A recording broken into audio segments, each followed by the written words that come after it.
할렐루야. 오 시간 하나님의 은혜의 말씀들이 우리의 심령 가운데 함께 하시기를 축복합니다.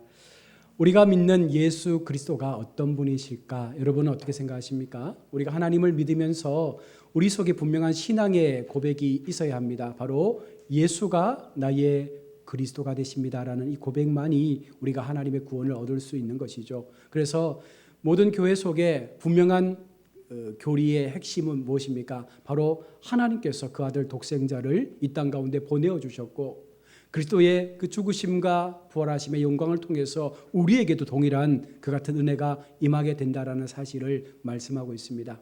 우리가 오후 시간 계속해서 히브리서 말씀을 보고 있는데요. 지난 시간 말씀드렸던 것처럼 지금 히브리서가 쓰여질 이 시대의 배경에서 지금 많은 유대인들이 개신교로 개종을 했습니다. 그들이 하나님을 믿고 싶어서 참된 복음에 들어오고 싶어서 예수를 믿고 새로운 종교로 개종을 했는데 그렇게 살다 보니까 너무 힘든 거예요. 여러 가지 많은 상황들이 어려워지고 그들의 삶의 형편들이 곤고해지니까 다시금 유대교로 돌아가려고 하는 그와 같은 현상들이 일어나는 그때에 하나님께서 히브리서 기자를 통해서 그들을 붙잡기 위해서 그들의 믿음을 더욱더 굳건하게 붙잡아 주기 위해서 이 히브리서의 말씀을 통하여 그들 가운데 하나님의 뜻을 전하고 있는 것이죠. 당시에 유대인들은 천사 사상을 경배했습니다. 그리고 또 구약에 나왔던 모세나 엘리야를 숭배하면서 그들의 말씀을 되게 하나님의 말씀처럼 여겼던 그런 모습이 많았습니다. 그래서 오늘 본문 속에서 너희가 믿는 예수 그리스도가 누구냐? 너희가 지금 어떤 하나님을 믿고 있느냐? 왜 너희가 유대교 속에 있었던 그와 같은 천사들보다 뛰어난 하나님을 믿으면서도 그렇게 너희의 믿음이 흔들리느냐라는 그와 같은 부분들을 지적하시면서 오늘 본문에서 바로 천사보다 뛰어난 그리스도, 모세와 엘리야보다 뛰어난 그리스도에 대한 말씀을 그들 가운데 전하시면서 굳건하게 그 믿음을 지킬 것을 말씀을 하고 있는 것입니다. 오늘 함께 읽은 본문에서 천사와 예수 그리스도를 비교해 가면서 그 새 언약의 주인공이신 예수님께서 천사보다 월등하고 천사보다 뛰어나라는 그 사실들을 논증을 통해서 우리 가운데 말씀을 전하는 것입니다. 우리가 아는 대로 천사라는 것은요, 하나님의 일을 돕는 사역자들이죠. 다시 말하면 좀 이렇게 낮춰 말하면 하나님의 종이 바로 천사들입니다. 히브리서 기자는 지금 당시 유대인들이 높게 평가하는 그 천사보다 바로 예수 그리스도가 훨씬 더 우월하고 뛰어나다는 것을 말씀하기 위해서 구약에 있는 성경 7구절을 인용해 가면서 그들에게 계속해서 바로 너희가 믿는 주님이 이런 분이야 라고 말씀을 하는 것입니다. 오늘 읽은 본문을 세 단락으로 크게 나눠보면 먼저 4절에서 6절까지가 하나님의 아들 되심과 경배받으실 분이 바로 예수님이다라고 말씀을 합니다. 그리고 7절로 9절에서 이 그리스도는 통치자가 되신다라고 말씀을 하고 있습니다. 그리고 마지막 10절에서 14절은요, 창조자이시며 영원한 심판자로 이 땅 가운데 임하실 그분이 바로 그리스도시다라고 말씀을 하고 있습니다. 이 세 가지의 말씀을 가지고 함께 오늘 시간 하나님의 주시는 그 교훈들을 깨닫기를 원합니다. 먼저 4절로 6절에 대한 말씀 속에서 하나님께서 보내신 예수 그리스도가 바로 하나님의 아들이시다라는 것이죠. 그리고 그가 경배받으실 만한 분이다라고 말씀을 하고 있습니다. 여러분, 성경 속에 많은 천사들이 등장합니다. 그리고 그 구약의 천사들의 이야기들을 통해서 지금 유대교에 있었던 그 사람들은요, 천사를 마치 신처럼 모시며 섬겼던 그런 모습들을 여전히 가지고 있었던 것입니다. 아브라함은 새 천사를 만나서 자기 집으로 모셔드렸고 발을 씻기고 음식을 만들어 대접하면서 그 천사를 통하여 그에게 아들이 있을 것임을 약속을 받기도 했습니다. 또 두 천사가 소돔 땅에 살던 롯에게 나타나서 이 소돔 땅이 멸망할 것이다라고 말하면서 빨리 대피하라고 하는 말씀을 전하기도 했습니다. 야곱 강가에서 야곱과 씨름했던 그 천사가 바로 하나님이었지만 그와 같은 천사의 모습을 통해서 하나님의 역사가 어떻게 그들 가운데 전달되었는지를 성경은 여러 곳에서 말씀을 합니다. 엘리야가 850명의 우상들을 격파하고 하나님의 놀라운 영광을 드러냈을 때 이후에 여러 가지 많은 어려움의 시간들을 경험하게 되지 않습니까? 이사벨이 친위대를 만들어서 그를 죽이기 위해서 군사를 보낼 때에 그가 도망가면서 로뎀나무 아래에서 죽고자 청했을 때 하나님께서 그에게 천사를 보내서 떡을 주시고 물을 주시면서 그가 다시금 달려갈 수 있는 은혜를 주셨던 사건도 있습니다. 신약에서는 예수님께서 시험 받으실 때에 그 시험 받으시는 예수님을 천사가 나와서 수종 들었던 그와 같은 모습들도 우리는 분명 보았습니다. 여러분, 이런 사실들을 잘 알고 있는 유대인들에게 천사란 어쩌면 하나님과 직통할 수 있는 그와 같은 존재임을 그들은 믿고 있었던 것이죠. 유대인들에게는 천사들이란 곧 하나님과 그들을 연결해주는 전달자로서 굉장히 영적인 존재임에는 분명했습니다. 그러니 그들이 천사를 믿으며 천사에게 기도하며 천사를 어쩌면 숭배했던 것이 아닐까 생각합니다. 오늘 보면은 이러한 특수한 그 존재인 천사들보다 바로 우리가 믿고 있는 예수 그리스도가 훨씬 더 뛰어나고 우월한 존재라는 사실을 우리 가운데 증거하시면서 바로 그가 하나님의 아들이시기 때문에 천사들은 감히 예수 그리스도와 비교될 수 없는 그와 같은 존재라고 말씀을 하고 있는 것입니다. 고로 천사는 하나님을 떠받들며 하나님을 경배해야 될 존재로서 세움을 받은 것이고, 예수 그리스도는요 이 모든 인류 천사마저도 그분을 경배해야 될 경배의 대상으로서 예수님께서 이 땅에 오셨음을 분명하게 말씀을 하고 있는 것입니다. 그러기에 우리가 그리스도를 믿으면서도 우리 속에도 그 같은 마음을 가지고 세상의 어떤 것보다 뛰어나신 예수님을 우리가 믿고 있다는 사실을 기억해야 합니다. 그래서 우리는 오직 그분만을 예배해야 되고 그분만을 경배해야 되며 오직 하나님의 아들 되신 예수 그리스도만이 우리에게 구원의 주가 되심을 우리는 분명하게 믿음으로 고백해야 한다는 것입니다. 히브리서 기자는요 시편 2편 7절에서 여호와께서 내게 이르시되 너는 내 아들이라 오늘 내가 너를 낳았도다 라는 말씀을 인용합니다. 또한 사무엘하 7장 14절에서 나는 그에게 아버지가 되고 그는 내게 아들이 되리라 라는 이 말씀을 인용하면서 성경 어디에도 천사를 가리켜서 아들이라 말한 적이 있느냐라고 그들 가운데 묻고 있는 거예요. 그러면서 그리스도는 내 아들이라 내가 그를 낳았다라고 말씀하면서 천사와 비견될 수 없는 존재라고 성경은 말씀을 하고 있는 것입니다. 또한 시편 97편 7절에서 조각한 신상을 섬기며 험한 것으로 자랑하는 자는 다 수치를 당할 것이라 너희의 신들아 여호와께 경배할지어다. 여기서 말하고 있는 여기 신들아라는 이 원문은요 천사들을 포함하고 있는 거예요. 세상에 수많은 신들이 다 누구를 섬기는 거예요? 예수 그리스도를 섬기는 거예요. 세상의 온갖 우상들도 결국은 하나님의 발 앞에 엎드릴 수밖에 없는 피조물이라는 사실을 분명하게 말씀을 하고 있는 것입니다. 그러기에 오늘 우리가 믿는 예수님은요 세상 그 무엇보다도 높으시고 뛰어나시고 경배를 받으시기 합당하신 그 같은 주님이심을 분명히 말씀을 하고 있습니다. 두 번째로 그리스도는 통치자라고 오늘 본문 7절로 9절은 말씀을 하죠. 모든 인류의 통치자, 모든 우주의 통치자, 바로 그분이 예수 그리스도가 되심을 말씀합니다. 이 말씀은 달리 말하면 우리가 예수님을 믿을 때에 예수님께서 이 모든 인류의 주관자가 되시고 통치자가 되어주시기에 그것이 결국은 예수님의 손에 의해서 움직여진다라는 사실을 우리가 믿어야 한다는 거예요. 우리의 힘이 아닙니다. 세상의 어떤 보이지 않는 영의 힘에 의해서 움직여지는 것이 아니라 하나님의 거룩한 주권과 그 역사 속에서 하나님의 큰 그 대지 속에서 이 모든 인류가 만들어지고 움직여지고 형성되어 간다는 사실을 우리가 분명하게 믿음으로 고백해야 한다는 것이죠.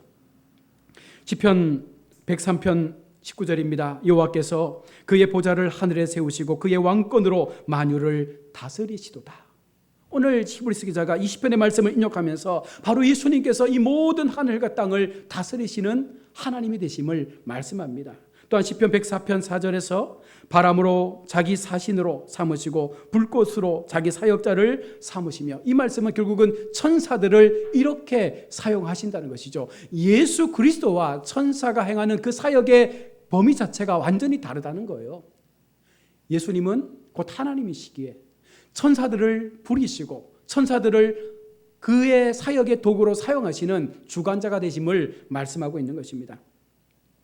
결국은 천사들은 예수님의 심부름꾼임을 말씀하면서 바로 너희가 믿는 그분이 그 같은 하나님이야.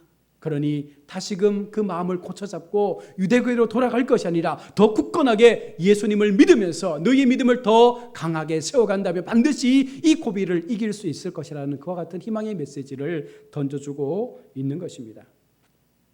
천사는 결국은 하나님 앞에 그냥 수종드는 도구로, 말씀을 대언하는 도구로, 그렇게 전달자로 사용되어지지만, 그러나 하나님은요, 예수 그리스도를 하나님의 아들로서 인정하시면서 오직 이 땅을 다스릴 수 있는 통치자의 그 규를 주셨기 때문에 모든 우주의 주인이 바로 예수 그리스도가 되심을 말씀하고 있는 것입니다. 오늘 본문 8절의 말씀입니다. 아들에 관하여는 하나님이요 주의 보좌는 영영하며 주의 나라의 규는 공평한 규니이다라고 말씀하면서 그 규가 하나님의 손에 있는 것입니다.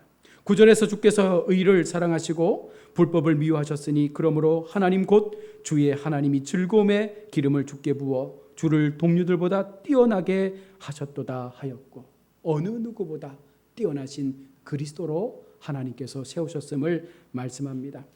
그리고 9절에서는요, 이 아들은 의를 사랑하고 불법을 미워하였으므로 아들에게 기름을 부어 이 땅의 어떤 존재들보다 가장 높게 하셨다라고, 어떤 존재보다 가장 높게 세우셨다라고 말씀을 합니다. 그러니 유대교가 믿었던 천사가 아무리 뛰어나고 아무리 영적인 능력이 있고 아무리 큰 권세를 가졌다 할지라도 예수 그리스도가 그들보다 뛰어나다는 사실을 분명하게 말씀을 통하여 전하고 있는 것이죠.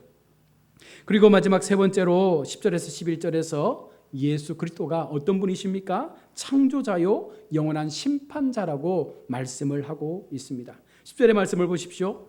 또 주여 태초에 주께서 땅에 기초를 두셨으며 하늘도 주의 손으로 지으신 바라라고 말씀을 했습니다. 태초에 성부, 성자, 성령 하나님께서 공동의 사역을 통해서 이 모든 인류를 직접 지으셨음을, 창조하셨음을 말씀하고 있습니다.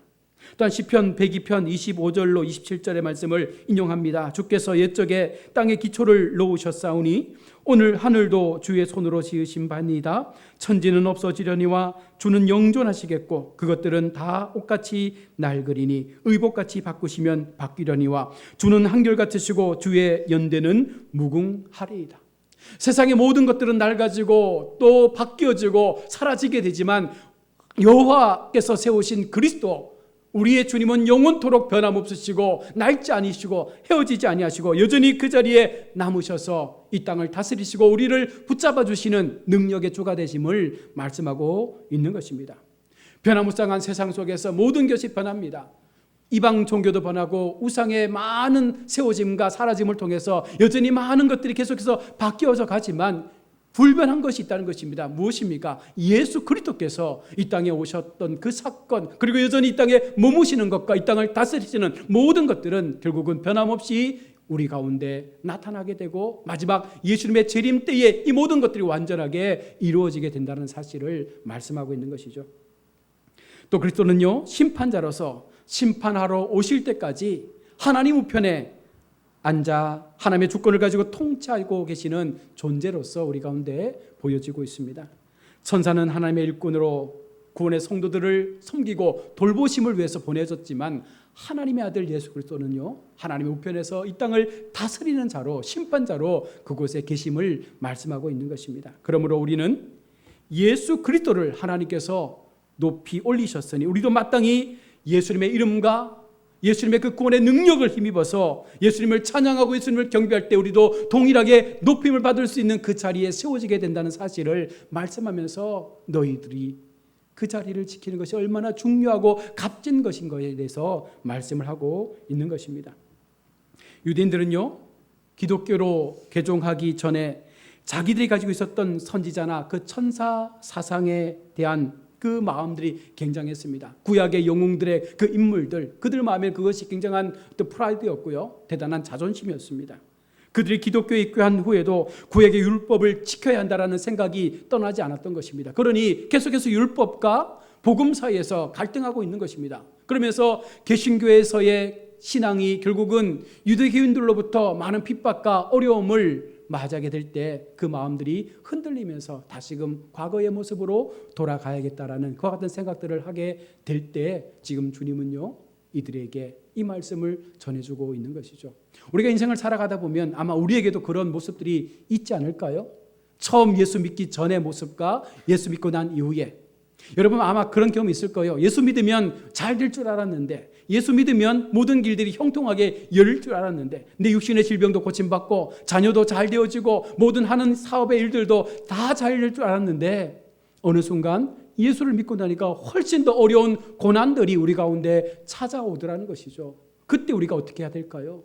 그때 우리는 더 굳건하게 주님을 붙잡아야 된다는 것입니다. 왕이신 그리스도, 통치자이신 그리스도, 심판자이신 그리스도, 경배의 대상이신 그리스도, 그분을 끝까지 붙잡을 때 그 고난의 시간들이 어느 순간 사라지게 되는 그 시점을 우리는 분명 경험할 수 있을 것입니다. 다만 우리가 인내하지 못하고 기다리지 못하고 버티지 못하니 어느 순간 넘어져서 다시금 옛날의 모습으로 돌아가려고 하는 그 마음들이 우리 속에 계속적으로 생겨날 때가 있다는 것이죠. 초신자들의 마음을 보면 대체로 그런 마음이 많이 생길 것 같아요. 처음 믿었을 때에는 뭔가 좀 열의가 있고 열정이 있고 하나님에 대한 그런 두근거림이 있어서 뭔가 좀 잘해보려고 하는데, 어느 순간 많은 시험들이 막 겹겹이 나타나게 되면 금세라도 주님을 버리고 떠날 것 같은 그런 마음들이 생겨나지 않습니까? 여러분, 우리가 율법의 행위로 구원을 받는 게 아니라 하나님의 복음 앞에 오직 그리스도의 십자가의 은혜만이 우리를 구원으로 인도해 줄 수 있다는 그 사실을 믿는다면 더 이상 어떤 우리의 행위의 모습을 통해서 어떤 노력을 통해서 하나님의 구원으로 나아간다는 그와 같은 마음을 버리시고, 무엇보다도 중요한 한 가지, 예수가 어떤 분이신가, 예수님이 나에게 어떤 존재이신가, 내가 어떤 하나님을 믿고 있는가에 대해서 분명한 확신을 가지고 그분 앞에 나의 삶이 더 견고하게 세워져 가야 한다는 것입니다. 온 인류의 죄를 구원하실 메시아가 바로 예수 그리스도라는 이 사실이 우리 마음 가운데 확신되어지면 우리는요 더 이상 세상의 어떤 그 역경과 두려움 앞에 무너질 필요가 없다는 것입니다. 영원한 약속의 아들이신 하나님께서 오늘 우리에게 그 약속을 보여주시면서 믿는 너희들에게 이 같은 은혜가 임할 것임을 말씀하고 있습니다. 천사가 예수님을 수종들어 높이 찬양했던 것처럼 우리가 하나님의 거룩한 신부의 옷을 입고 마지막 거룩한 주님의 재림의 때에 우리가 온전한 이 시험을 견디고 나면 그 모든 천사들이 이제는 우리를 섬기는 자로, 수종드는 자로 우리 앞에 서게 될 것임을 약속하고 있는 것입니다. 여러분, 결과적으로 우월하시고 유일하신 구원자, 왕 같은 그리스도께서 오늘 우리의 마음과 우리의 삶의 모든 것들을 아시고 여전히 우리가 하나님의 그 은혜의 그늘 아래서 머물기를 바라시고 있다는 것이죠. 때때로 포기하고 싶고 때때로 나의 믿음에 대한 부분들을 가지고 여전히 고민하고 흔들릴 때가 있지만, 그럴 때마다 내가 믿는 하나님이 어떤 분이신지에 대해서 우리가 분명한 믿음의 고백을 갖고 살아간다면 결코 우리 마음은요 넘어지지 않을 것입니다. 내 시간과 내 모든 것을 들여서 내가 할 수 있는 것들을 충성하며 끝까지 이 시간을 견딜 수만 있다면 반드시 하나님께서요 하나님의 때가 되어질 때에 이 모든 것들이 새롭게 우리 삶 가운데 드러나도록 하시는 그 역사가 나타나게 될 줄로 믿습니다. 우리가 마지막으로 주님 앞에 나갈 때 주님께 인정받는 것은 주님을 진심으로 내가 섬겼던 그 믿음의 모습뿐이잖아요. 내가 교회 속에서 얼마나 많은 것들을 가지고 봉사했다, 얼마나 많은 것들을 드렸다는 그런 의미가 아니라 내가 그 마음 중심에 흔들림 없이 얼마나 온전한 믿음을 가지고 하나님만을 바라보며 지금까지 달려왔느냐, 하나님은 그것 보시고 우리의 삶에 큰 상급으로 갚아주실 것임을 약속하고 있는 것입니다. 그것 말고 모든 나머지 것은요 세상에 없어질 거예요. 세상에서 아무리 좋은 것이라 할지라도 시간이 지나버리면 다 변하여지고 사라지게 될 존재라는 것입니다. 그러기에 우리는 영혼을 사모하는 마음을 가지고 오직 예수 그리스도의 그 영혼 앞에 우리의 삶을 맡겨드림으로 우리도 주님과 같은 영원한 생명에서의 삶을 꿈꾸며 그 믿음의 길을 걸어가는 하늘의 보화에 우리의 모든 것들을 채우고 쌓아갈 수 있는 그 마음을 가질 수 있을 때 이것이 진정한 성도의 자유함이 아닐까라는 생각을 해봅니다. 저도 개척을 하면서 여러 가지 많은 상황이 어렵고 또 코로나의 상황이 겹치면서 많은 힘든 시간들이 있었지만 또 그 속에서 주어진 하나님의 은혜가 분명 있더라는 것이죠. 그 은혜가 경험되어지면 견딜 수 있더라는 것입니다. 그 은혜가 내 삶 가운데 나타나게 되니까 그래 또 한번 견뎌봐야지라는 마음들이 생겨나더라는 것이죠. 그래서 이렇게 또 3년의 시간들을 보내온 것 같습니다. 사랑하는 성도 여러분, 하나님은 여전히 우리를 사랑하시고 우리의 믿음이 변하지 않는 이상 하나님은 결코 우리를 떠나지 아니하시고 우리를 버리지 아니하시고 우리를 끝까지 붙잡고 계시는 분이심을 우리가 믿어야 할 것입니다. 그 믿음만이 우리가 살아날 수 있는 소망이 될 것이고 그 믿음의 고백만이 우리가 더 나은 신앙의 모습으로 나아갈 수 있는 그 한 걸음의 한 걸음의 진보가 되어질 줄로 믿고, 또 한 주간도 하나님 앞에 이 같은 마음을 가지시고 끝까지 하나님을 높이는, 하나님만을 예배하는, 하나님만을 찬양하는, 내가 하나님 믿는 것에 대한 이 믿음의 자부심을 가지고 끝까지 이 길을 걸어가시는 우리 모든 성도님들 다 될 수 있기를 주의 이름으로 축원합니다. 아멘. 기도하겠습니다.